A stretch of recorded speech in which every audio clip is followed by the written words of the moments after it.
السلام عليكم ورحمة الله وبركاته، ازيكم يا حبايبي؟ عاملين ايه؟ يا رب تكونوا بخير. أبدأ كلام صلاتي على حبيبي محمد صلى الله عليه وسلم. النهاردة بإذن الله هنشوف ونعرف مع بعض طريقة عمل القطايف البلدي الجميلة بتاعة رمضان بكل تكاتها وحركاتها إن شاء الله مع مملكة هيام. فيلا بينا الأول نقول بسم الله ونصلي على رسول الله ونبدأ من يمين عشان ربنا يجعلنا دايما من أهل اليمين زي ما احنا متعودين. معايا هنا طبعا كده المكونات بتاعة القطايف بتاعتي والمكسرات عبارة عن ده جوز الهند. تمام. وده كده زبيب وسوداني مقشر. تمام. لو حابة بقى تضيفي أي مكسرات تانية عندك بقى فستق لوز عين جمل الحاجات التانية دي تقدري تضيفي اللي انت نفسك فيه. أي مكسرات تمشي معانا النهاردة. تمام. ومعايا طبعا ده كده القطايف.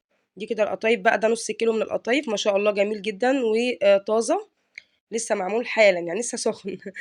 ومعايا بقى هنعمل الشربات ان شاء الله، كوبايتين سكر كبار زي ما انتم شايفين، وبمقدار برضو كوبايتين ميه، يعني الشربات بتاعنا يبقى كوبايتين سكر، كوبايتين ميه. ومعايا بقى ايه، هناخد نص ليمونه كده ان شاء الله، وكيسين من الفانيليا. تمام عشان الشربات، والفانيليا بقى بتديني كده ريحه وطعم حلو جدا للشربات. يلا بينا دلوقتي. ومعايا طبعا الفانوس الجميل بتاع رمضان وفوانيسه، وفانوس رمضان التحفه بتاع ايقيا. واسم الله طبعا حبيب قلبي اللي منورني ومشرفني دايما في كل فيديوهاتي، وماشيين ببركة ربنا ودعوة أهالينا لينا الحمد لله. ودوار الشمس الجميلة اللي دايما تفتح نفسنا كده على التصوير. ودي كانت مكونات وصفتنا النهاردة، وصفة القطايف الجميلة البلدي بتاعة رمضان بكل بساطة، وبمكونات بسيطة وخفيفة ولطيفة موجودة في كل بيت. تمام. يلا بينا بقى ناخد المكونات الحلوة دي وندخل عملي مع بعض على طول ونشوف هننفذ وصفتنا ازاي. ولا تضغطوا اعلان ولا تروحوا في اي مكان، انتظروني. وهنا حبايب قلبي كنا يلا بينا دخلنا على النار كده الاول نعلق على الشربات يتعمل عقبال ما احنا نظبط القطايف يكون الشربات اتعمل. معايا حلة على النار وهبتدي انزل بكوبايتين السكر اهو. دي اول كوباية معايا، ودي تاني كوباية. تمام. وهبتدي اضيف عليهم الكوبايتين المية. مقدار السكر هو نفس مقدار المية يا جماعة. تمام. الكوبايتين اللي هتعايري بيهم السكر هما نفس الكوبايتين اللي هتعايري بيهم المية. نزلت بقى بكوبايتين المية بالشكل ده على السكر، ومش هقلبها ولا هاجي يمتها، هسيبه كده على نار وسط واسيبه يستوي مع نفسه. في الوقت اللي الشربات بيجهز فيه تعالوا بينا بقى نجهز المكسرات بتاعتنا. جبت بولة صغيرة كده ونزلت عليها بجوز الهند وادي كمان الزبيب. وهنجيب طبعا الهون بتاعنا ده، انا مخصصاه كده للمكسرات. انا عندي هون تاني للثوم وكده وده للمكسرات. فهنبتدي بقى ان احنا نكسر السوداني. عايزينه ايه؟ يبقى ناعم يعني ميبقاش ايه، يعني وسط له، يعني الحباية كبيرة ولا صغيرة. هنا بقى كنت كسرته بالشكل دوت زي ما انتم شايفين اهو، تكسير برضو كده مجرنش يعني ما يكونش ناعم قوي ولا خشن قوي. وهبتدي اضيف السوداني كمان على باقي المكسرات، وبمعلقة بقى كده وهخلط الخليط كله ببعضه عشان كله يختلط ببعضه والمكسرات كلها تتجانس مع بعضها. تمام. هقلب بقى كده الكمية كلها بالشكل ده اهو معايا، وظبطت الدنيا بالشكل ده، واصبح معايا كده المكسرات بتاعتي جاهزة. يلا بينا بقى نجيب سيرفيس كده او طبق ونبتدي ان احنا نحشي القطايف بتاعتنا بالشكل ده. بجيب بقى القطايف كده وابتدي ان انا احط عليها شوية من المكسرات صغيرين كده مش كتير عشان تعرفي تقفلي عليها. وهابتدي إن أنا أقفّلها كده من الأطراف ومن الجوانب. اتأكدي دايمًا إن الجوانب تكون مقفّلة عشان ما تخرّجش منِّك المكسرات وهي بتتقلي وتبوّظ لِك الدنيا. على قد ما تقدري بُصّي أنا باضغط كده من الأطراف أهو لحد ما تتقفل معايا بالشكل ده، وتدّيني نظام هلال كده على شكل هلال. هنا بقى كده ده الشكل التاني اللي أنا باحشي بيه برضه، يعني في نوعين بنحشي بيهم. الشكل الأولاني اللي هو العادي بتفرديه على إيدِك وتحطي فيها كمية المكسرات وتقفليها، وده الشكل التاني باقفل البوز بتاعها من تحت كده الأول، ومن فوق باروح حاشياها ومقفلاها على طول. الاتنين بيدوني نتيجة واحدة في الآخر. تمام. حابة تعملي الشكل ده عادي وهاعمل معاكم واحدة تانية برضه أهو. ده الشكل العادي اللي كلنا متعودين عليه، بنفرد القطايف على إيدنا كده ونحط الحشوة ونقفل على طول. ده الشكل اللي مصر كلها بتعمله. في بقى اللي هو التركاية بتاعتنا برضه كده اللي إحنا بنخترعها كده، إن إحنا بندّي برضه شكل جمالي كده وإحنا بنصوّر، بنقفّل بقى البوز من تحت على شكل كده سمبوكسة بالشكل ده، هي بتدّينا شكل وردة كده جميل، وبعد كده نحشي من فوق كده من البوز بتاعها أهو الحشوة، ونبتدي نقفل بقى عليها اليمة التانية، بس يعني الاتنين سهلين جدًا، والاتنين اللي حابة تحشيه بيه احشيه، هاكمّل بقى بقية حشو الكمية كلّها مع نفسي وارجع لكم.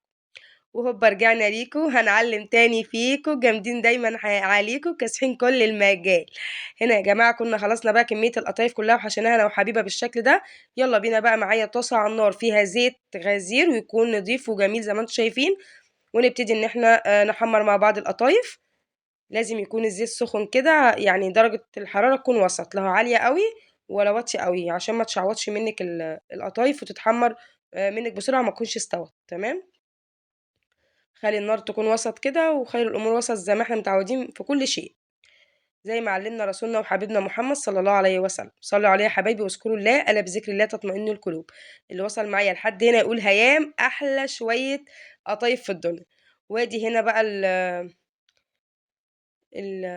اللهم صل على النبي، الشربات بتاعنا كان خلاص كده داخل على السوا، يعني استوى معايا كده وتقل شوية، ابتديت إن أنا أدّي له عصرة ليمونة.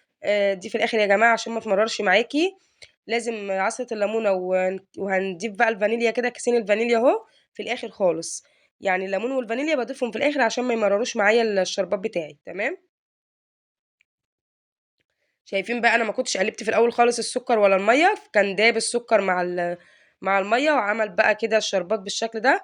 قلبت بقى تقليبة وسِبت الشربات بقى يكمّل باقي سواه، وفي الوقت ده كانت القطايف خدت لون دهبي جميل كده من تحت، هابتدي أقلبها على اليمة التانية أهو، عشان تتحمّر على اليمتين بقى وتبقى كده مقرمشة وطرية من جوّه وناشفة من برّه وتبقى جميلة إن شاء الله.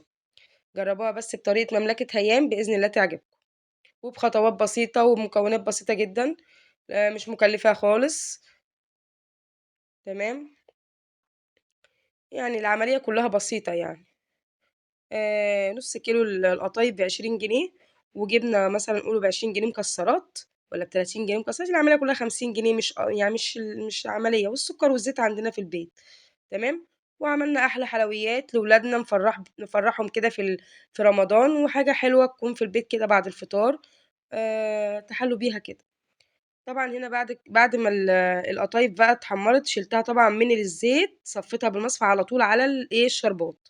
كان هنا الشربات خلص معايا وجِهِز، طفيت عليه. شايفين بقى هنا ما شاء الله القطايف نزلت كده في الشربات، اتشرّبت الشربات وبقت ما شاء الله طريّة كده من جوّه ومقرمشة من برّه، وطعمها كان في منتهى الجمال والله.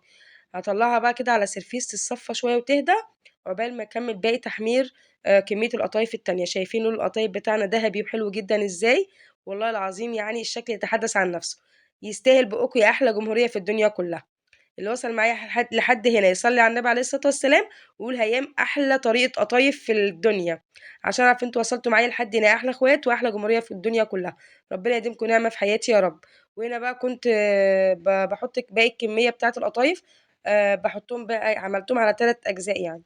حطيت معاكم الجزء الأول وأدي الجزء التاني، وهاعمل بقى الجزء التالت مع نفسي وأكمّل باقي تحمير القطايف وأرجع لكم. حطّوا اللايك ويالّا بينا. هنا في الوقت ده كنت خلاص حمّرت بقية كمية القطايف كلّها، وضبّطتها في الشربات كده وبقت معايا جاهزة بالشكل ده، وقدّمتها طبعًا في السيرفيس بتاع أيكيا الجميل ده، أو صينية أيكيا الحلوة دي. وحطيت طبعًا جنبيها الفانوس بتاع أيكيا برضه كده عشان يعملوا matching مع بعض حلو كده، الموف في الفُشّة بيعمل ألوان حلوة أوي ومطرقعة يعني. وده كان شكل طبق القطايف بتاعنا الجميل النهارده يا جمهورية، نوع حلويات من حلويات رمضان الكريم 2025، بمكونات بسيطة وموجودة في كل بيت. عملنا أحلى طبق حلويات.